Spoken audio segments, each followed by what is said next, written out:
Hi everyone, my name is Tegan and I'm a final year university student studying an MSc apprenticeship in occupational therapy.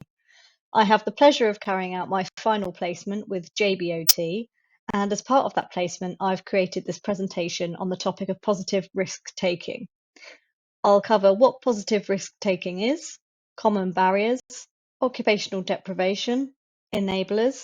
I'll give a few examples and consider the role of the OT. So, what is positive risk taking?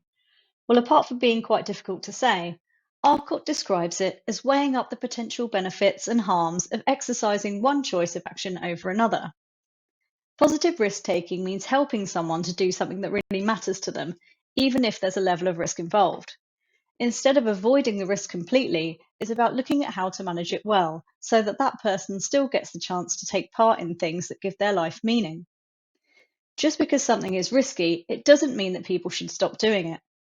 In the long run, being overprotective can be more detrimental because it can undermine confidence and cause loneliness. Instead of making the decision for somebody, it's about collaborating with them to plan and weigh up their options. What one person considers risky may be worth it to another. We all take risks on a daily basis, so everyone has the right to do so. So, this slide is about what gets in the way, and it's not always the person themselves. Firstly, there's fear. People living with chronic illness often get told to be careful or take it easy, and over time that message really starts to sink in. They might start avoiding things, even things they want to do, because they're scared of making things worse. And then on the other side, you've got professionals and family members who are often just trying to protect them, but can end up being overly cautious, which ends up limiting that person even more. There's also the issue of policies and services not really being on the same page. Some teams are more open to risk than others, so it can depend on who you're working with, which doesn't always feel fair or consistent. From a health point of view, things like fatigue, pain, or flare ups can make people lose confidence. They might stop doing things because of the possibility of a bad day is enough to put them off. But we know from practice that avoiding things entirely can lead to isolation, low mood, and even loss of function. And finally, if someone doesn't have a clear plan or the right kind of support, then of course it's going to feel risky. It's our job to make sure they're not taking that leap alone. We're there to help them work through it step by step. So, following on from those barriers, this is where we start to see the real impact. And it's something we talk about a lot in OT: occupational deprivation. This is when someone isn't able to take part in activities that are meaningful to them, not because they don't want to, but because of external restrictions. That could be services saying no, carers being overly cautious, or policies that shut things down without a discussion. For people with chronic illness, those barriers, pain, fatigue, flare ups, are already there. But when you then add in other people making decisions for them, it becomes even harder. That's how occupational deprivation sort of creeps in, and it often goes unnoticed. Over time, this can lead to isolation, loss of identity, reduced confidence, and even depression. It chips away at someone's sense of who they are. Human beings are doers, and when that's taken away, it can be really difficult to live happily. So, for OTs, recognising occupational deprivation is a really important part of the picture. It helps challenge systems or mindsets that are too focused on avoiding risk and instead advocate for participation, purpose, and choice. That's why positive risk taking matters, because without it, people can lose access to the very things that give their life meaning. So here's the other side of the coin. What actually helps make positive risk taking work? Firstly, it has to be collaborative. If we're not involving the person properly, then we're not doing it right. They know what they're hoping to get out of it. We're just there to help them figure out how to get there safely. Grading the challenge is key, especially when someone's dealing with chronic fatigue or pain. We need to be testing the water and building things up slowly, not throwing people into the deep end because that almost always ends badly. Clear communication also makes a huge difference. That includes OTs, family members, support staff, everybody. If people are giving mixed messages, it's going to feel unsafe or confusing. Then there's mindset shifting from can they do this to how can they do it safely. That kind of flexible thinking creates so many more opportunities. And finally, it's about empowerment. The person might choose to take a risk because they want to feel like themselves again, and that's valid. Our role isn't to stop them, it's to help them feel supported doing it. So this is where we bring it back to real life, because positive risk taking doesn't always mean climbing mountains. For someone with a chronic condition, it might mean going to a local cafe for the first time in months, or trying to cook a meal without anyone's help. It could be returning to a hobby, but in a way that feels manageable, like gardening for 10 minutes using tools that help reduce strain. Perhaps they want to go back to volunteering. They can, with reduced hours and plenty of rest breaks built in.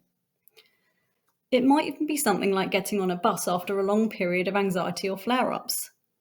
That can be a really big deal, and if we can help someone plan that out and build confidence, that's a real success.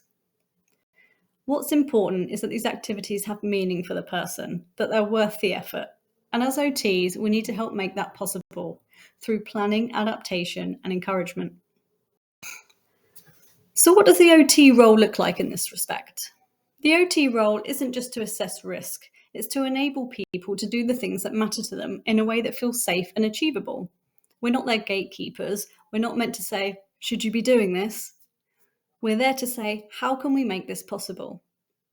Positive risk-taking often ties directly into someone's occupational identity, their sense of who they are and what gives them purpose. Chronic illness can completely disrupt that. People might stop seeing themselves as capable, active, or independent.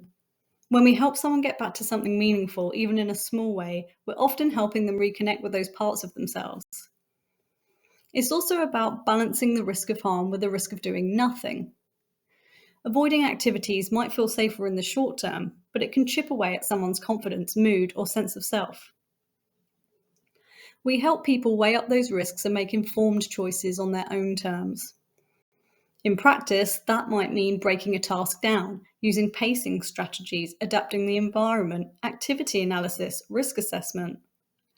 And just as importantly, we make sure that person isn't taking that leap alone. They know we're there to support them if it doesn't go to plan. OTs also have a key role in the wider team. Sometimes that means challenging overly cautious approaches and advocating for the person's right to take risks when they might focus only on keeping them safe. Because ultimately, safety alone isn't enough. People want to live, not just exist. I can offer you some real-life examples from my previous student placement, which took place at a psychiatric hospital in an inpatient intensive care unit. In order to keep the patients safe from harm, the environment was extremely restrictive. The patients were not allowed to leave the unit, and they had very limited opportunity to engage in meaningful occupations. The main goal there was to treat patients medically, so that they were able to step down to a less restrictive ward.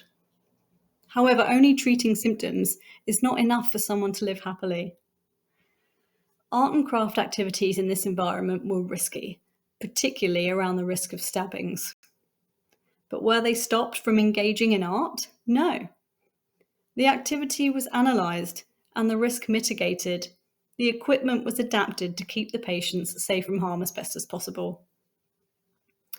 Outside in the bare courtyard, there was nothing to do. Previously, there was a basketball hoop, but unfortunately a patient seriously injured themselves when trying to escape by climbing the hoop, and it was removed, leaving no outdoor activities for over a year. A new OT who I had the pleasure of working with and who introduced me to this topic worked hard to ensure the hoop could be reinstated. The solution? It was attached to a different wall higher up. Although it made this more challenging to score, it was now safe enough for the patients to engage in meaningful activity and increase their feelings of well-being. These are some really good examples of what positive risk-taking looks like in action. I wanted to end on this quote from Erin Hansen because I think it captures what positive risk-taking is really about. Yes, things might go wrong, but they might also go right, and people deserve the chance to find that out for themselves. Risk isn't something to avoid completely, especially for people living with chronic illness. In fact, risk is often where growth happens and where occupational identity is rebuilt, where joy and connection are found again. And as OTs, we're in a really unique position to support that. We're enablers of participation, identity, and possibility, and I think that's a really valuable role. So if there's one thing to take away from today, it's this.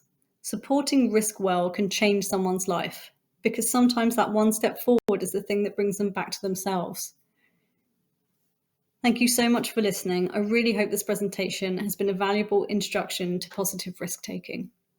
The following slide contains the references used to source various information. Thank you.